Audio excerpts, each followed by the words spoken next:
Bab 67. Terkejut, Jiang Wu menjawab, "Ya, Tuan," sebelum meminta maaf dengan pelan, seolah-olah tidak terjadi apa-apa.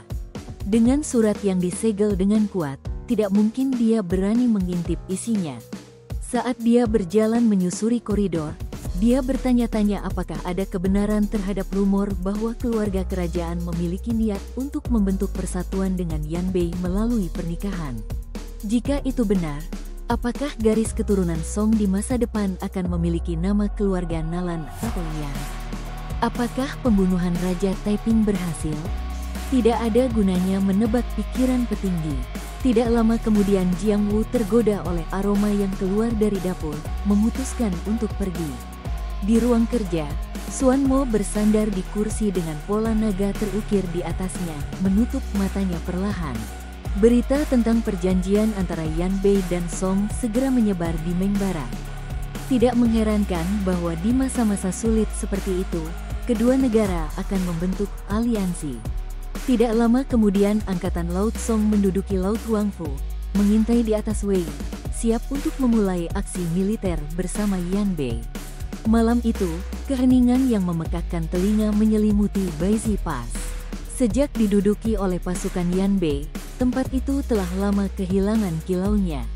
Pada dini hari, sekelompok pasukan berpakaian hitam dengan tanda minyak di wajah mereka sebagai kamuflase mendekati gerbang dalam kegelapan.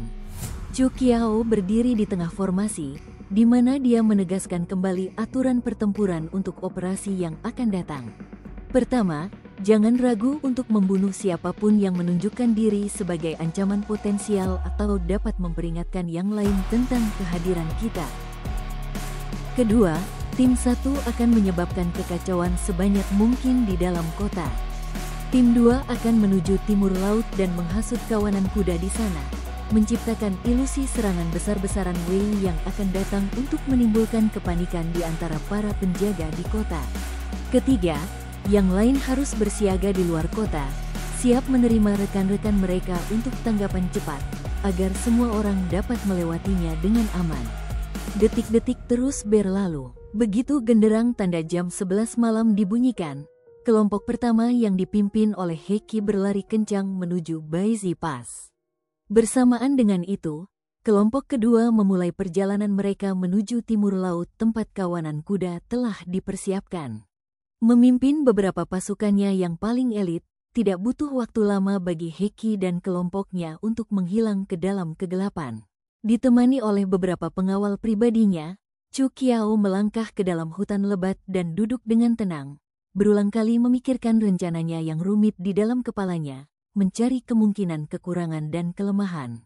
Sekali, dua kali, tiga kali. Baiklah, seharusnya baik-baik saja. Dia menarik napas dalam-dalam sambil menunggu sinyal berikutnya dalam diam. 1 jam kemudian, suara langkah kaki kuda yang memekakkan telinga dan menggelegar, bercampur dengan teriakan prajurit, bergema di udara. Debu yang sangat banyak, yang diterbangkan oleh kuda-kuda yang diikat di pohon saat berusaha melarikan diri, segera menghalangi cahaya bulan, sehingga memberikan ilusi bahwa pasukan besar yang menunggang kuda sedang mendekat. Kota Baizi Pass terhenti, perhatian mereka semua terfokus ke arah timur laut. Tidak lama kemudian, gerbang timur laut kota terbuka. 2 kelompok pengintai bergegas keluar, tetapi segera disingkirkan oleh prajurit elit pasukan Siuli yang menunggu mereka di luar. Hanya butuh 1 jam lagi sebelum api melahap kota. Chu Qiao berdiri dan memerintahkan, "Sudah waktunya. Ayo pergi." Pontun yang telah diposisikan sebelumnya didorong ke tepi sungai Cisui, tempat Chu Qiao dan pasukannya lepas landas menuju ke arah Tang. Pasukan Yan Bei seluruhnya terdiri dari pasukan kavaleri ringan dan unit lapis baja berat, tanpa pasukan angkatan laut atau amfibi. Karena mereka telah dengan tergesa-gesa mengambil alih Baizi Pass, mustahil untuk sepenuhnya mengendalikan hamparan air yang begitu luas. Dengan musuh yang menyerang dari dalam dan luar, Sungai Cisui merupakan jalur yang ideal menuju Liang saat ini. Mereka telah berkelana kurang dari setengah jam sebelum mereka mendengar beberapa suara di depan sungai. Mengambil anak panah dan melepaskannya dari busurnya dengan ketegangan maksimum, teriakan mengerikan dalam kegelapan pun terjadi. Hampir seketika, langit malam diterangi oleh beberapa ratus obor, memperlihatkan lebih dari 500 kapal perang yang tersembunyi dalam kegelapan, dari mana puluhan tombak panjang diarahkan langsung ke mereka. Berdiri di haluan kapal induk, seorang pejabat dari Yanbei mengangkat pisaunya sambil memerintahkan, "Matilah para pengkhianat." Dengan anak panah mereka terkunci di bilik busur silang mereka. Saat perwira itu mengayunkan pedangnya, prajuritnya menekan pelatuk mereka, melepaskan segerombolan anak panah ke arah Chu Qiao dan prajuritnya. "Lompat!" He Xiao tiba-tiba berseru. Dalam sekejap, para prajurit pasukan Xiuli melompat ke sungai. Saat ribuan anak panah mengenai ponton mereka tanpa meninggalkan jejak darah di belakang mereka. "Komandan!" Mereka semua melompat ke sungai, sebuah suara berteriak. Hampir segera, prajurit lain dengan panik berseru, "Jenderal, kapal kita bocor." Tidak lama kemudian banyak kapal yang lambungnya hancur saat air mengalir masuk. Dalam sekejap, 3 kapal perang telah tenggelam saat awaknya terbalik ke sungai. Para prajurit Yanbei yang tidak dapat berenang dengan panik meraih puing-puing yang mengambang. Permohonan mereka yang mengental untuk meminta bantuan bergema di seberang sungai, yang semakin menambah kekacauan. "Mereka ada di bawah kita." Sang jenderal, yang mendidih karena marah, memerintahkan dengan sekuat tenaga, "Gunakan ketapel batu. Gunakan tombak, hancurkan mereka, tusuk mereka sampai mati." "Jenderal, ada beberapa prajurit kita di sungai. Kita tidak bisa melakukan itu." "Enyahlah." Marah, prajurit itu berpikir untuk berteriak kembali, hanya untuk ditarik ke samping oleh rekannya. Prajurit itu berkata dengan marah, "Tetapi perintah kita dari Yang Mulia adalah untuk menangkap musuh hidup-hidup." Yang lain menjawab dengan tergesa-gesa, "Hidup? Kita bahkan tidak tahu apakah kita bisa menangkap mereka yang mati, apalagi yang hidup." Batu-batu besar segera muncul, memantulkan cahaya dari obor yang menyala. Dengan marah, sang jenderal memerintahkan pasukannya untuk bergegas dengan perakitan ketapel batu. Barisan prajurit yang bersenjatakan tombak mengambil posisi mereka. Detik berikutnya, batu-batu besar mulai mendarat ke dalam air sementara tombak demi tombak menyerbu langit, memotong ke dalam air. Air sungai mulai berubah menjadi merah. Setelah gelombang serangan yang tak berujung, permukaan sungai mulai tenang, memperlihatkan hancurnya ponton yang digunakan pasukan Chu Qiao. Puing-puing dari hampir 1000 ponton yang hancur segera berkumpul di sekitar kapal perang Yanbei, menumpuk untuk membentuk jembatan di antara kapal-kapal tersebut. Saat kekacauan berhenti, para prajurit Yanbei saling memandang dengan bingung saat mereka bertanya, "Bukankah mereka semua sudah mati? Mengapa tubuh mereka tidak mengapung ke permukaan?" "Lihat!" Semua orang menoleh ke arah suara itu, hanya untuk melihat kepala-kepala yang tak terhitung jumlahnya muncul dari sungai di belakang mereka. Begitu mereka berada di permukaan, mereka semua melepas baju mereka dan berkumpul bersama, memanfaatkan arus sungai yang deras untuk dengan cepat melakukan perjalanan ke hilir. Tercengang namun masih marah, sang jenderal bertanya, "Apa itu?" Seorang veteran menjawab dengan sedikit keraguan dalam suaranya, "Sepertinya itu ponton yang terbuat dari kulit domba." "Kejar mereka." "Jenderal, puing-puingnya terlalu tebal untuk kita pindahkan. Kita akan terjebak di sini untuk sementara waktu." Sang jenderal berdiri terpaku di tempatnya, tertegun. Meskipun pihaknya diuntungkan, musuh entah bagaimana berhasil lolos dari cengkeramannya.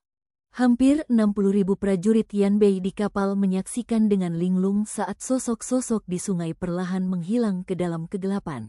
Setelah bergabung dengan Heki dan pasukannya, Chu Qiao segera mulai menghitung jumlah pasukannya yang tersisa, di mana ia mengetahui bahwa lebih dari 3.000 prajurit telah tewas dalam pertempuran, 2.000 di antaranya terbunuh oleh batu-batu besar dan tombak yang digunakan oleh prajurit Yanbei. Namun, ini adalah harga yang kecil untuk dibayar karena sebagian besar rombongannya berhasil melewati Baizi Pass, yang merupakan prestasi besar. Meskipun mereka telah bergerak dari Baizi Pass, pertempuran masih jauh dari selesai. Pertama-tama, mereka telah menarik perhatian seluruh militer Yanbei, dan hamparan tanah yang luas di belakang Baizi Pass masih di bawah kendali pasukan Yanbei. Dengan tegas, Chu Qiao memimpin pasukannya ke hutan, di mana mereka bertempur dalam pertempuran pertama mereka dengan musuh 2 hari kemudian. Kedua belah pihak akan bertempur dalam lebih dari 20 pertempuran dalam 3 hari berikutnya. Sebagian besar kemenangan diraih oleh pasukan Siuli milik Chu Qiao. Bagaimanapun, mereka lebih mahir dalam pertempuran jarak dekat dan perang gerilya, sedangkan pasukan Yanbei lebih ahli dalam pertempuran kavaleri. Di bawah kepemimpinannya, Chu Qiao dan pasukannya bertempur sambil berlomba menuju wilayah yang berada di bawah kendali keluarga Kerajaan Tang. Namun, saat mereka hendak keluar dari hutan untuk memasuki perbatasan Han Sui, Yanbei tiba-tiba membakarnya. Api akan berkobar selama 4 hari berturut-turut, melalap seluruh pegunungan Qiutang, menewaskan dan melukai banyak warga sipil yang terjebak di daerah itu. Tak berdaya, Chu Qiao terpaksa membawa pasukannya keluar dari pegunungan terlebih dahulu. Karena api telah menyebabkan mereka kehilangan arah, mereka menyimpang dari jalur semula sejauh 150 km. Bahkan dengan bimbingan para veteran tentara serigala yang akrab dengan medan itu, mereka masih dihadang oleh pasukan Yanbei keesokan paginya. Kedua belah pihak akan menderita banyak korban dalam pertempuran di dataran Likang. Chu Qiao memimpin pasukan yang terdiri dari 3.000 prajurit elit untuk menyusup ke markas musuh karena jenderal pasukan musuh terluka parah oleh panah nyasar. Namun, pasukan Yanbei tetap tenang dan terorganisasi, melakukan perlawanan yang keras, karena mereka bukanlah pasukan yang akan menyerah tanpa jenderal berpangkat tertinggi mereka. Mobilitas yang buruk dan sedikit fleksibilitas sebagai pasukan gabungan, bersama dengan sejumlah besar kuda yang direbut dalam pertempuran, membuat Chu Qiao merancang taktik medan baru setelah pertempuran di dataran Likang. Ia mengatur ulang pasukan menjadi 10 kelompok yang lebih kecil dengan masing-masing 4.000 prajurit. Setiap kelompok ditempatkan kurang dari 1 kilometer terpisah satu sama lain saat mereka berkumpul menuju terusan Han Sui dalam bentuk kipas. Namun, saat mereka memasuki Kabupaten Nanli, Chu Qiao tiba-tiba jatuh sakit. Ia telah merasakan ketidaknyamanan fisik selama 5 hari terakhir ketika rasa sakit yang tajam menusuk perutnya. Ia merasa pusing dan lemah di anggota tubuhnya, karena ia demam. Di tengah panasnya dan urgensi pertempuran, ia terus maju dengan kegigihan dan tekad yang kuat. Saat ini, dengan jeda dari konflik melawan Yanbei, tubuhnya mulai melemah, memburuk baik secara fisik maupun mental. Meskipun ia keberatan, He Xiao menempatkan pasukan di luar gerbang kota Nanli, sementara mereka masuk ke dalam untuk memulihkan diri. Di sana, meskipun terjadi kekacauan sipil di seluruh wilayah Liang dan Yanbei, kerusakan dan kehancuran di kota itu tidak seberapa dibandingkan dengan yang terjadi di Wei. Sebagian besar kota berhasil mempertahankan kehidupannya. Satu-satunya dampak konflik adalah inflasi beberapa produk. Saat He Xiao mengirim orang-orangnya untuk mencari tabib, Chu Qiao yang awalnya mengantuk dan kelelahan mendapati dirinya tidak dapat tidur. Dia berbaring di tempat tidur yang bersih dan menatap langit tanpa tujuan, karena dia merasa fokusnya melayang seperti awan di atas. Ketika pasukan Yanbei mengejar mereka, mereka berulang kali mencap mereka sebagai pengkhianat. Ini berarti identitasnya diketahui oleh para prajurit. Jelas, dengan kecerdasannya, Yan Sun telah menebak bahwa dialah satu-satunya orang yang mampu melancarkan operasi penyelamatan yang begitu berani untuk menerobos Baizi Pass. Itu juga berarti bahwa Yan Sun ingin membunuhnya. Itu memang masuk akal. Yan Sun dan Putri Jingan telah membentuk aliansi, sementara tujuannya adalah untuk membantu Li Xiuyi. Sebagai pemimpin Baizi Pass, sudah sewajarnya jika dia membantu sekutunya untuk mencegahnya menerobos Baizi Pass. Tidak ada yang namanya ikatan keluarga di medan perang, apalagi hubungan mereka. Dia mengerti semua ini.